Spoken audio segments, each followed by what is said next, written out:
Oi, gente, tudo bem?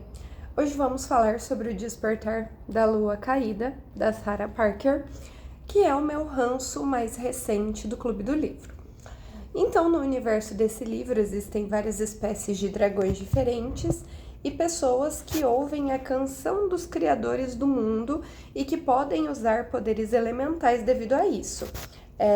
E eles usam contas, tipo brincos, sabe? Ou na barba, no cabelo, na orelha, para identificar qual você escuta.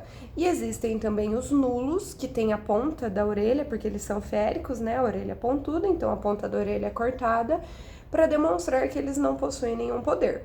A Rave, que é a nossa protagonista, ela se passa por uma nula, porém ela consegue ouvir a canção da Cloud, que é do ar, ela consegue ouvir um pouco de terra também, que é do Boulder, e ela trabalha para uma organização que luta contra a coroa, como executora mesmo de missões que assim, eles são pagos para realizar. E o livro já começa com ela trabalhando disfarçada, se livrando, se é que vocês me entendem, de um homem do submundo que mantém lutas ilegais, abusa de mulheres, crianças, mantém eles presos, basicamente assim, um estrume.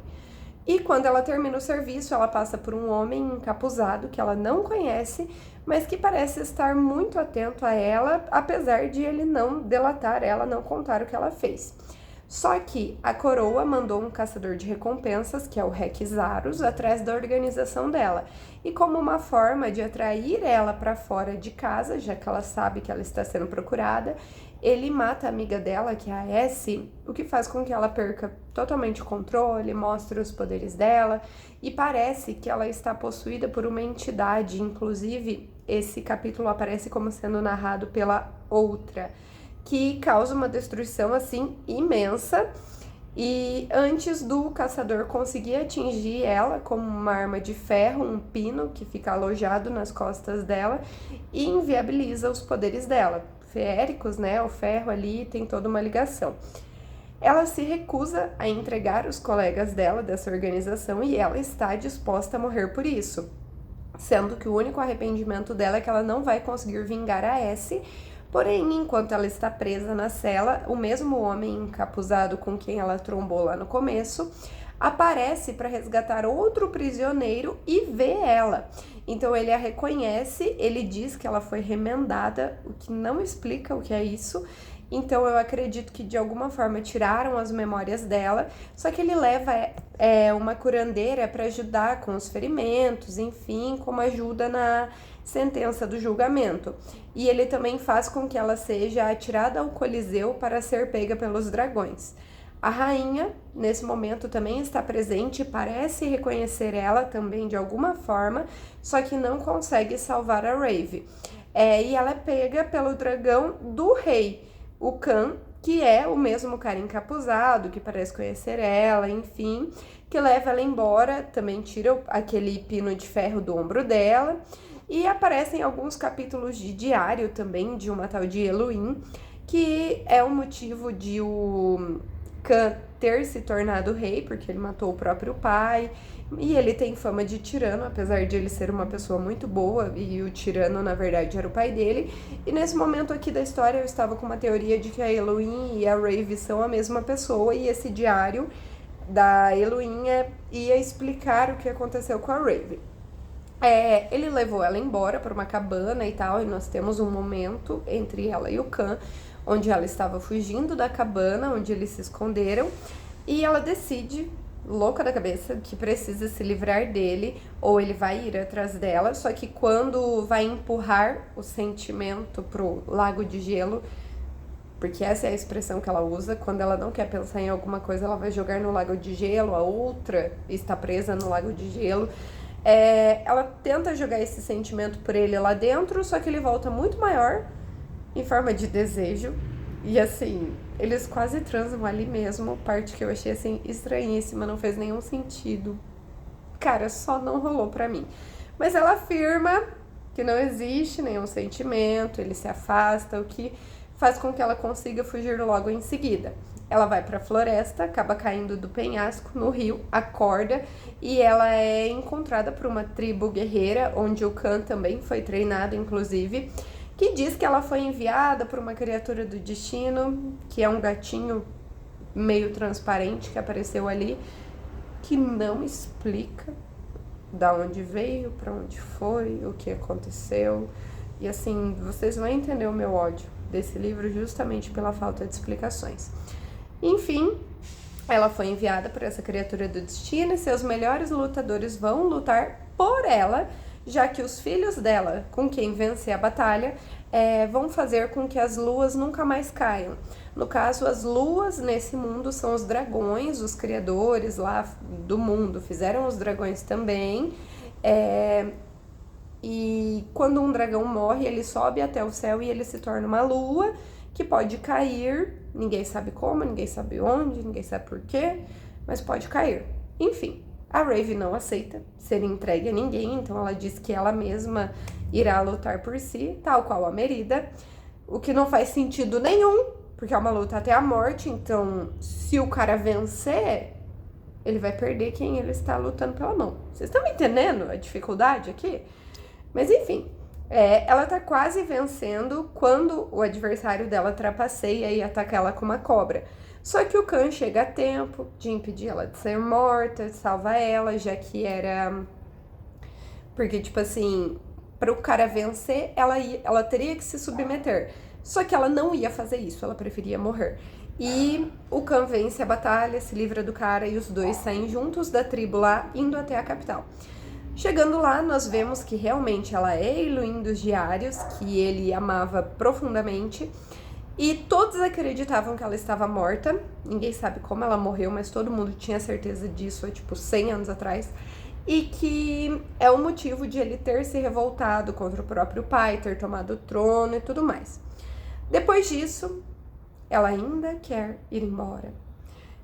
Mesmo ele falando sobre o passado deles, mesmo ele mostrando o dragão dela, que é a Slatra, que teoricamente, quando ela morreu, a Slatra foi até o leito de morte dela, envolveu ela, levou ela para o céu, se tornou uma lua, com ela dentro, só que por algum motivo, há 8 anos atrás, a Slatra caiu e provavelmente foi aí que ela voltou à vida, entre aspas, só que sem memória. E que o Khan tem juntado os pedaços da Slatra desde então.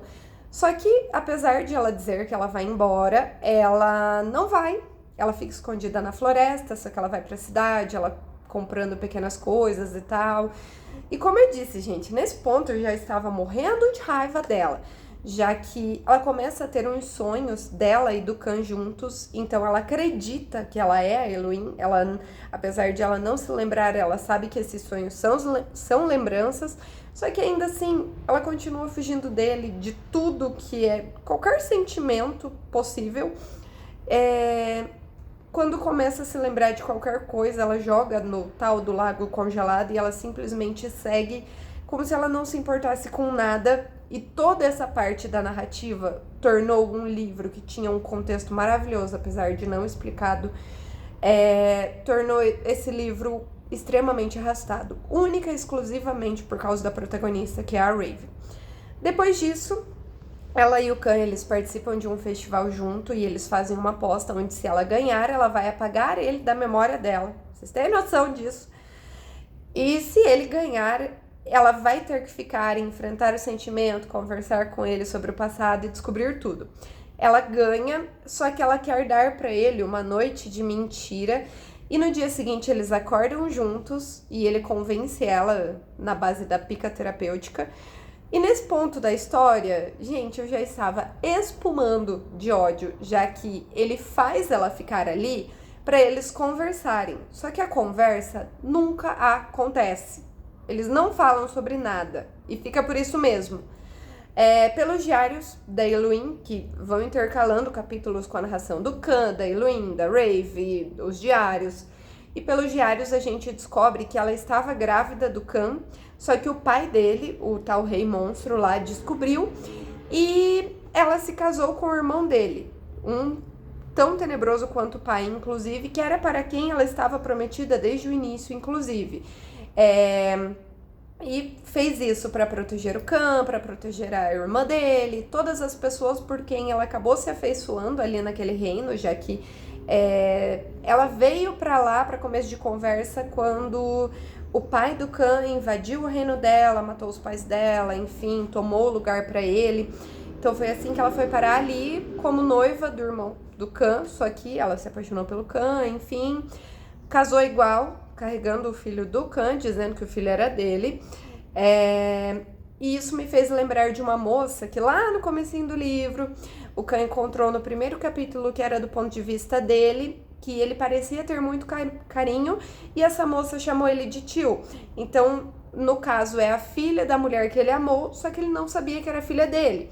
Só que assim, quando revelou isso, eu pensei que a conversa que ele queria tanto ter com ela era justamente sobre isso.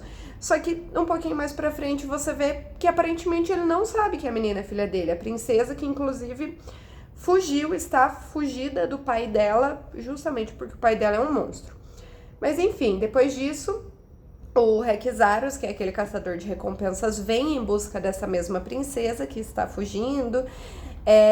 E o Khan dá todas as informações para que a Raven consiga se vingar do cara, mas sem entrar em uma guerra com o reino todo, já que é um reino dividido e cada irmão governa uma parte e tal, e ele não consegue, ele não consegue lidar com o exército do irmão dele nesse momento.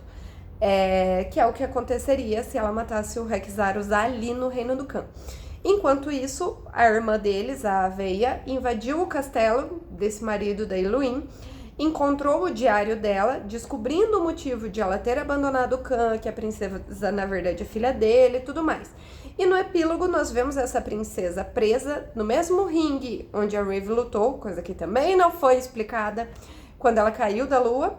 E parece que o homem que comanda o lugar é meio que um irmão deles todos ali, reis. Um irmão, assim, bastardo, não sei. Resumidamente, esse livro, ele abriu uma caralhada de ganchos que não foram explicados, mesmo com a possibilidade de várias teorias. Tipo, como ela caiu do céu? Quem é a tal da outra que vive dentro dela? O que aconteceu nesses ringues? Tipo, quem é a Fallon, que é uma pessoa que ela fala, que aparentemente foi a primeira pessoa que ela perdeu, desde que ela perdeu a memória, no caso, né? Que nunca foi contado.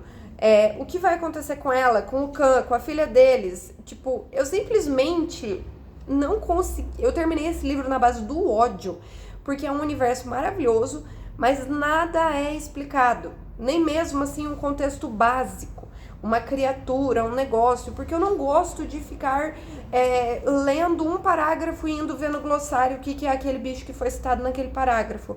Vai levar 2 linhas pra você explicar uma vez e eu vou lembrar, sabe? Tipo, a gente leu em e-book, tinha 800 páginas e não explicou porra nenhuma no livro, sabe? Tem 384 plot twists, fica em aberto, nada é resolvido. E assim, esse inferno de protagonista que simplesmente se recusa a evoluir, fica fazendo fotossíntese numa casa no meio do mato, sabe? Simplesmente foi um acumulado de frustrações que passaram a história de incrível para insuportável. E tipo assim, depois que a gente terminou, nós fomos pesquisar, é um livro que vai ter continuação. Beleza, por mais que a gente foi ler ele achando que seria livro único. Mas cara, não é porque vai ter continuação que você vai deixar tudo em aberto. Geralmente, quando você deixa coisa demais em aberto pro próximo livro, você não consegue dar conta de tudo. Então assim, provavelmente vou ler o próximo porque eu quero saber, mas assim, foi uma experiência bem frustrante. Eu não tava esperando muito desse livro, mas eu tinha uma expectativa que não foi nem perto atingida. Mas é isso, gente. Espero que vocês gostem.